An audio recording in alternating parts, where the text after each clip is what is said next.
Good morning. Good morning. How are you today? Fabulous. How are you doing? Not too bad. So today is a big day because today we are going to talk about copywriting. First of all, thank you everyone for joining us on the Dark Roast. I'm Dawna Strohl, if we haven't met before, and this lovely lady here is the lovely and talented Rose Short. Yes. So happy to be here. We are all over the place today. We are on Instagram. Welcome. Thank you so much for joining us. We are on my YouTube channel. We are on Facebook. We are all over the place because I think this is an important one for all of us marketers out there and people who are doing influencing and all that sort of stuff is copywriting. And copywriting can be quite a challenge.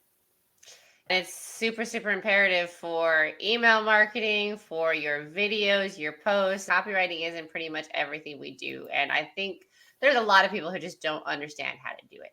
So we are going to talk about the important parts of it, not just the overall, this is the ways to do it, but also every individual piece, what should really go into it. Right. Copywriting is your way of writing for your marketing and your advertising, right? And that is true for whether you're just trying to boost your engagement or if you're actually trying to sell something.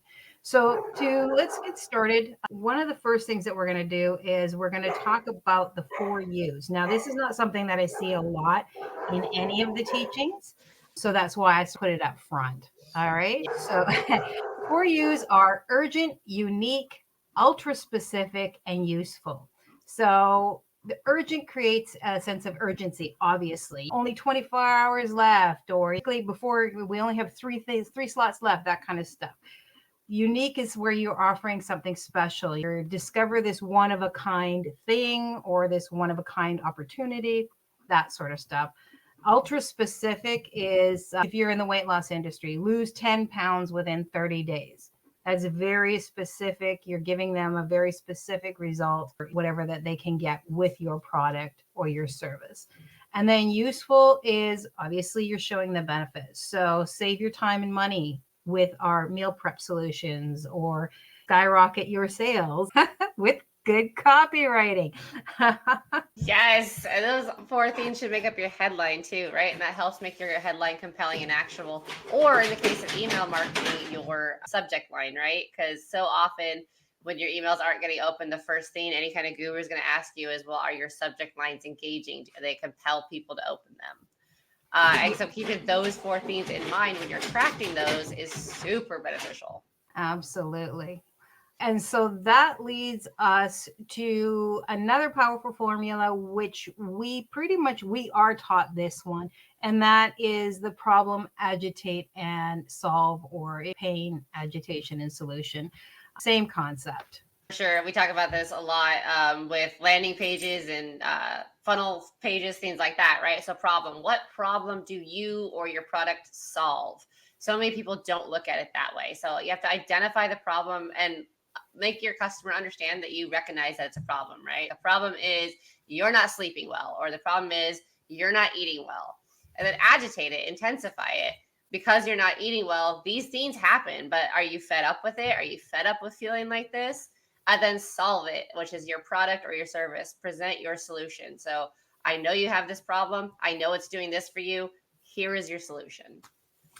And this formula works really well because it connects your audience with pain points, problems that they're having, and then it gives them a clear solution. So it really takes them through, makes them connect with whatever it is that the problem, oh yeah, me too. I totally have that problem. And then you're offering a solution for them. And that's a really standard and common way to do your copywriting. And then there's the benefit of 3 formula. And that is things like, what are your 3 benefits that your lost you for a second. Oh, we're doing benefit times 3 formula. These are like bullet points, right? If you use this product, if you use this solution, here's the first benefit, here's the second, here's the third. Once you start going past that, a lot of people are going to lose interest. It's going to get too cluttered. So you want to keep it really, again, specific and really clean. And it's a way to really highlight your top 3 things. So boost your energy levels, feel refreshed and rejuvenated, increase your productivity without the crash. So like I say, you're selling a vitamin. That would be a great way to list your 3 top benefits. Those are your 3 key selling points, but they're not, you're still turning it around into how it's going to benefit them. Not this gives you more energy. It's boost your energy levels. You're making it more personal for them. And I think that that's really important too. Instead of telling, you're showing, you're bringing them into it. You're putting them in the place of how this is affecting them. And I think that's important. That's important if you're writing fiction too, right? Or you're doing the show, not tell. You're doing active voice versus passive voice. These things matter because one engages people and one makes people go, oh. We've all been there. It's too much. I don't care anymore. As a writer, I struggle with the passive and active voice. I have to constantly go back through over my stuff. I'm not just giving them a monologue and telling them shit. They actually want to be involved. So the next one we want to talk about, and this is the before and after bridge formula. This one I think we see a lot in the affiliate marketing and digital marketing space because, I was stuck in a 9 to 5. Now I'm not. Here's how I did it. So you're telling the before is the bad. The before was the problem. The after is the solution. And then the bridge is how you got there. And this is really where you can slide in your story, or you can keep it very personal and just directly to them. So you can say, it was this, or are you feeling this way? Do you want to feel this way? Our solution is this for you, right? Very simple. Very simple. You can do that very easily in any kind of content. It doesn't really matter what kind of content you're putting out there. These formats work for every content style, really. Yeah. And these don't just work for written, they also work for video. That's so whether you're doing a video or email or blog or your social media posts, it really does work for anything. And it can work for your sales calls too. You might have to change it up a little bit because you're having that conversation, but it certainly can be used for your sales calls as well, if that's what you're doing. And then the next one we have is future pacing. So future pacing is all about encouraging your audience to vision their future, right? Wouldn't it be great to come into your home and everything's sparkling and you don't have to worry about doing this or doing that? Molly Mays can help you get there, right? Whatever. Well, we see a lot with lifestyle accounts, right? Where it's like, oh, follow me a day in my life. And you get up and cuddle with the dogs, you make coffee, you do your workout. You're not going into traffic. You're not going to this stressful job and whatnot. That's painting the picture of when I started digital marketing, it gave me this lifestyle that I wanted. Or maybe it's traveling or whatever it might be. But the future pacing and the lifestyle goes really hand in hand. Because you're allowing people to project their own self into that space. And when you are offering the ideal or the dream of what they want, then it's a lot easier to show them the solution that will get them where they want to go, right? Yep. And then this is the one that we talk about a lot. The story. And the lifestyle post could easily lead into the story post as well, because storytelling dates back to before written word. Storytelling is super powerful for us as humans. So people love the story, whether or not they love where you've gotten or they love hearing you struggle, they still love the story, right? So it's good and bad. But it can be super powerful because for a lot of us who maybe didn't grow up with internet or didn't grow up with smartphones or didn't ever do video formatting or editing or anything like that, it's really powerful to see somebody else who we identify with, who maybe has the same struggles as us, succeeding. And I think that helps really bond you to people. Because if you see somebody who was independently wealthy anyway and then started this and it just took off for them, you're like, well, that's fine. You've got the money to invest. You're not, I can't connect with you. But if you see someone who's working the same kind of job as you or same kind of job you were working and you see them succeed, then it's like, oh, well, this person's on my level, but their journey took them this way. Maybe I can learn from them. Absolutely. And I know I say that a lot. I'm realizing all the things I say too much, but your story helps people connect and it also makes you real. And I struggle with that because I'm not real, so there's a problem there. But She's actually AI, guys. yes, We're really good. I'm purely AI. So Well, it's hard to be authentic if you don't enjoy being vulnerable because it does make you vulnerable. I hate feeling vulnerable, but at the same time, I believe in authenticity. So you have to find that balance. And it can be scary, but again, it's super powerful. yeah, and I think it's important to note that your story can be as deep or as shallow as you need it to be at that time.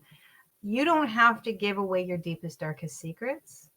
A story can be one aspect of your life. It doesn't have to be all aspects of your life. It could just be that moment that you decided you were going to go online, right? You could delve deeper, and when you get more comfortable, you might want to actually add more information.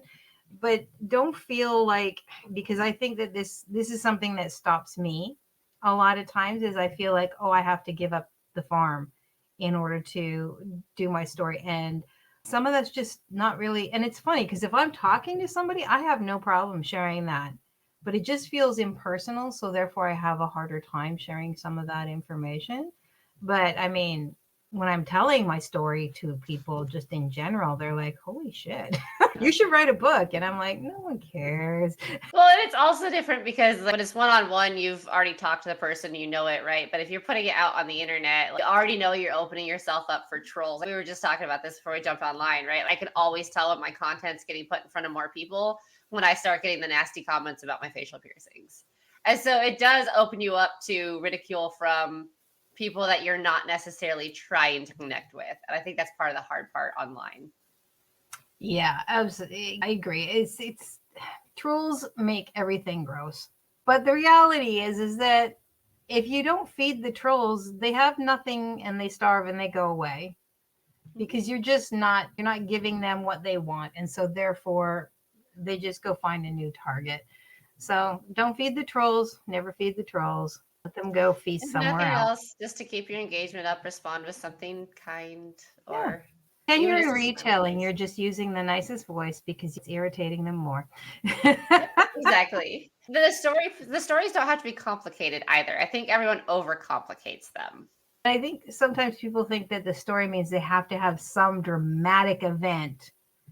And because we see those stories, origin story, it's like, you're not Superman, don't worry about it. You don't need a big dramatic thing. It could just be simply that you're a mom and you've been at home and your husband's off doing the job thing and you're cool with that plan, and your story is how, you know what? I just wanted something extra for me. I just wanted something to keep me more active, or I saw this and thought that'd be cool to add to so that I can take my family on holidays. That's a story.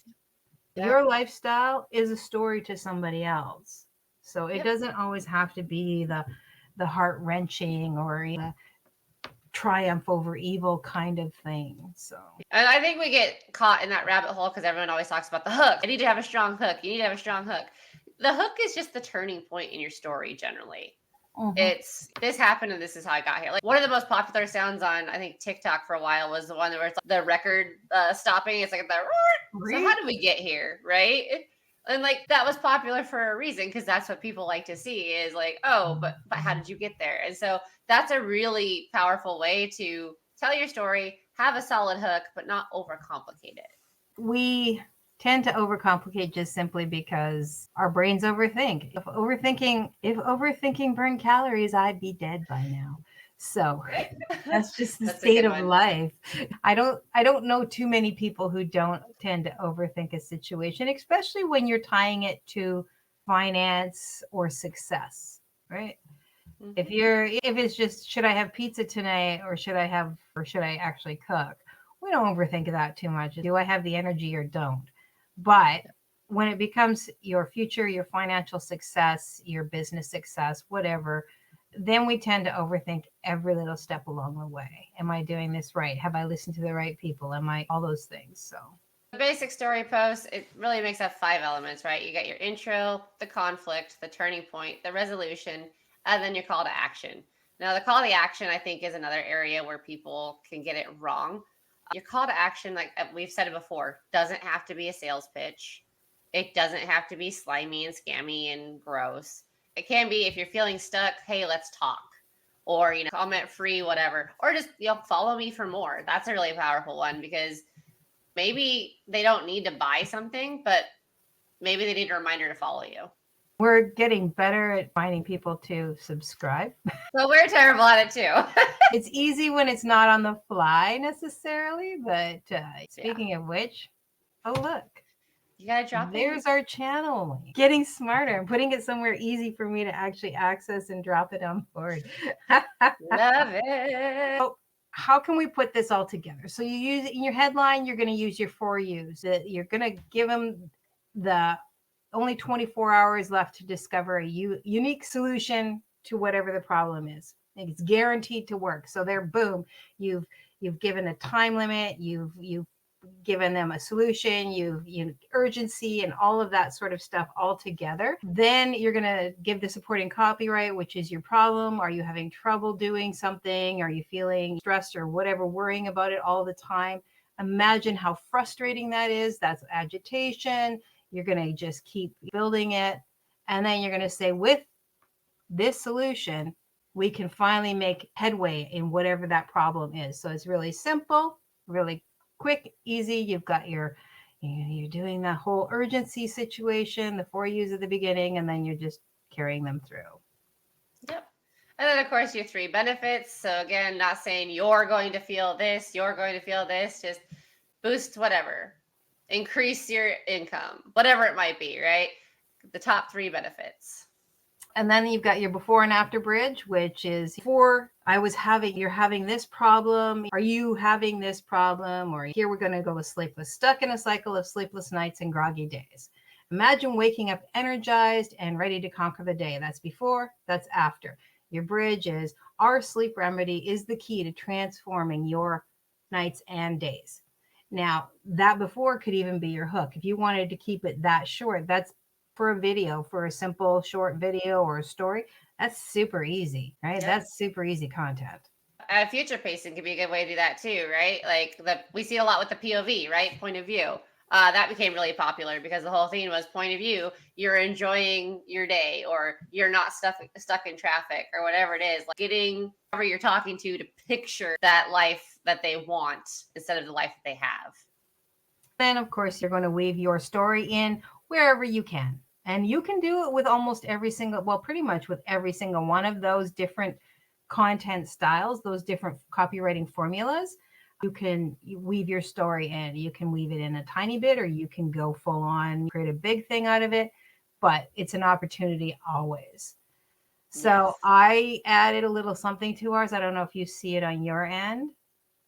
I added some best tactics for copywriting for online. Oh, love it.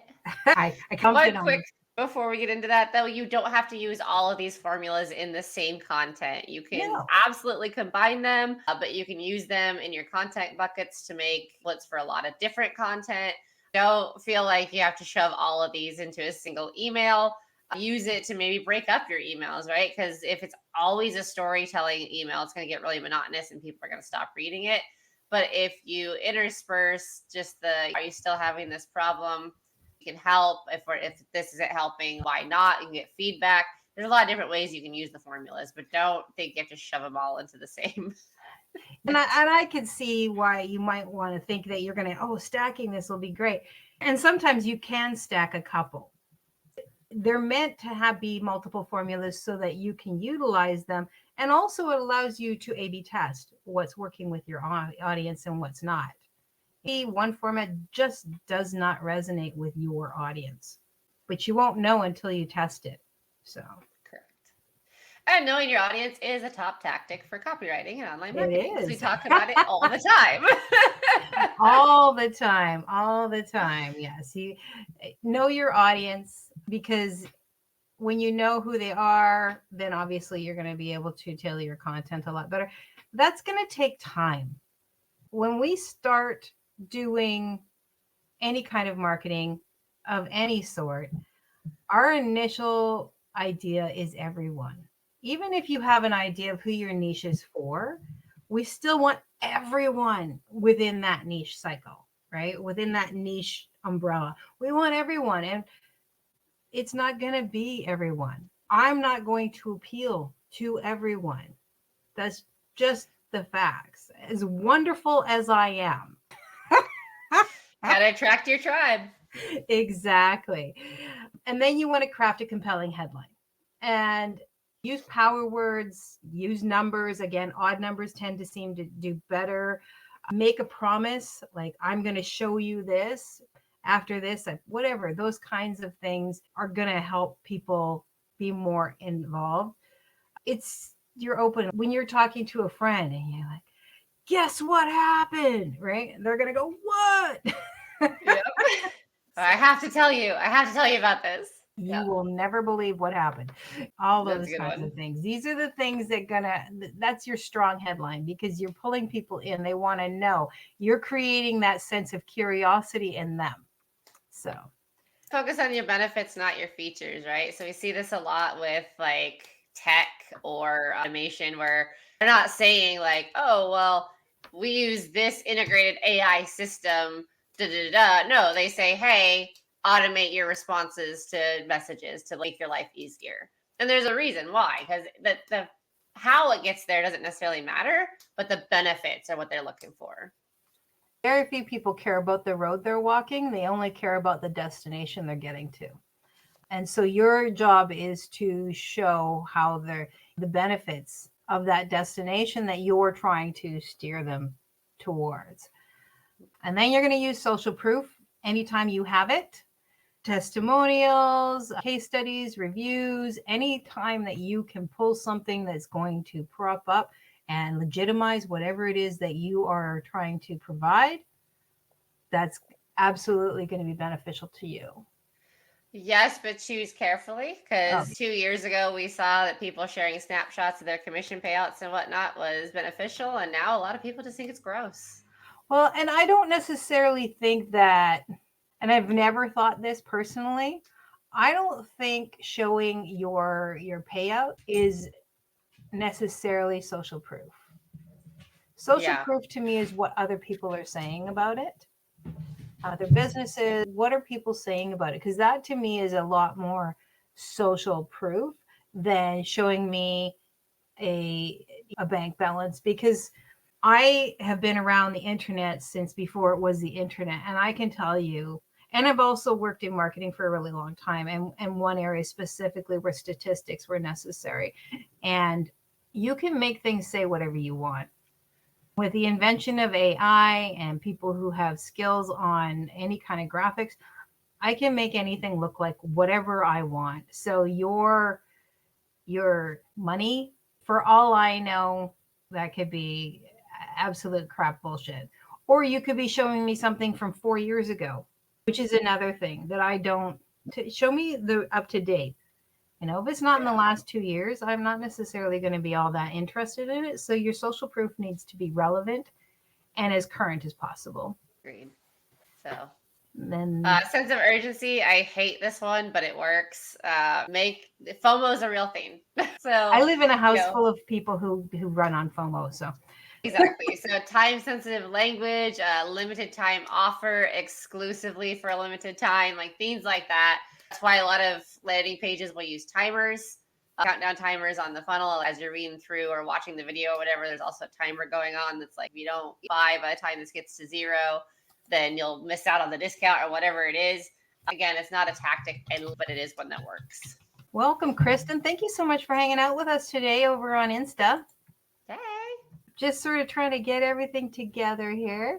And the urgency, limited seats is a big one. I have room for 2 more people.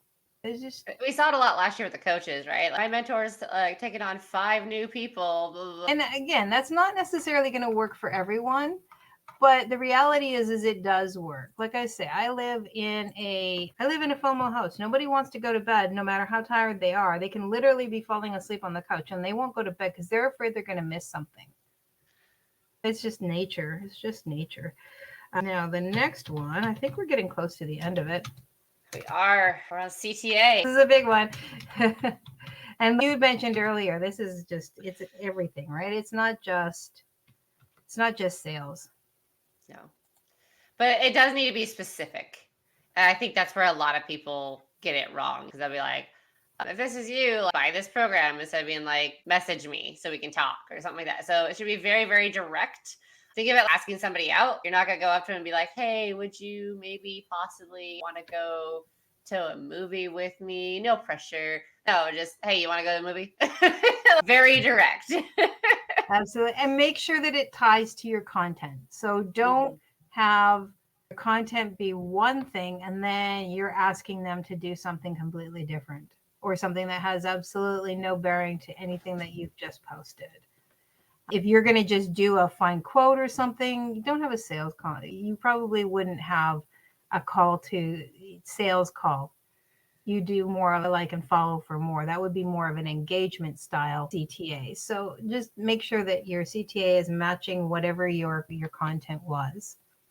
And I mean, copywriting is all over the place. So like we mentioned, it's your blog posts, it's your social media, it's your email newsletters, landing pages is another form of copywriting. So your funnels and all of those things have copywriting on them. Your product descriptions, if you are dealing with physical products, require copywriting. You can't just tell them what a product is. You can write a story around a physical product. Make it fun. We see those posts all the time where people put something on, say, Craigslist or Facebook, and they've done this just hilarious copywriting, and then it ends up getting shared everywhere. That product was sold. It was sold right away, just because so many people came and looked at it simply because it was entertaining, even though it was like some broken mirror or some mirror that they wanted. It's haunted, This will pull people in. So it works for your physical products as well as your digital products or your services. It's not limited to just one thing. Yeah. And we even use it in real estate. One of my favorite examples of that was there was a listing that the backyard was just non-existent. And that was one of the biggest gripes of everybody who came and looked at it. And so it was like, oh, well, let's just call it out in the copywriting from the beginning. And so basically we changed the headline to backyard removed for your convenience. Don't want to mow? That's fine. There's nothing to mow. And, made what was a pain point into the copyright as a joke. And the house sold because there was a specific amount of clients not looking for a backyard because they didn't want to deal with mowing the lawn and stuff exactly. like that. So, you provided a solution. You took what was a problem and turned it into a solution through your copywriting. I know that I probably would have been like, that's not so bad. Yeah. Or it'd be so funny, you'd have to at least go look at it, right? What are we talking about? No backyard? Or is it like patio? Exactly. So there are ways to get creative that will, and again, though, it's knowing your audience, right? And that was the problem, was the original listing was trying to talk to everybody. And it was like, oh, well, let's get really specific. Who will this house actually benefit? And so again, like we said, it's utilized in multiple ways, utilized in multiple formats. If you have any questions, by all means, as always, here we are, right? Oh, yeah. So I don't know. Facebook did yell at me for not posting enough this week, so maybe they don't know where I'm at. Oh. And they're telling me you're doing good. And I'm like, I am so not doing good. You lie. I know the facts, but I think they're trying to encourage me to get off my duff and get with it. So this is been a fairly expansive coverage of copywriting. So you may want to watch this more than once, just saying, take notes. If you have questions, by all means, reach out to us. As always, Rose and I have different skill sets. So if I don't know the answer, I'll drop you over to Rose or vice versa. And if we don't know the answer, we will find out the answer for you. If you're watching this on replay, drop a hashtag replay and go subscribe. I put the link. There's no reason why you shouldn't.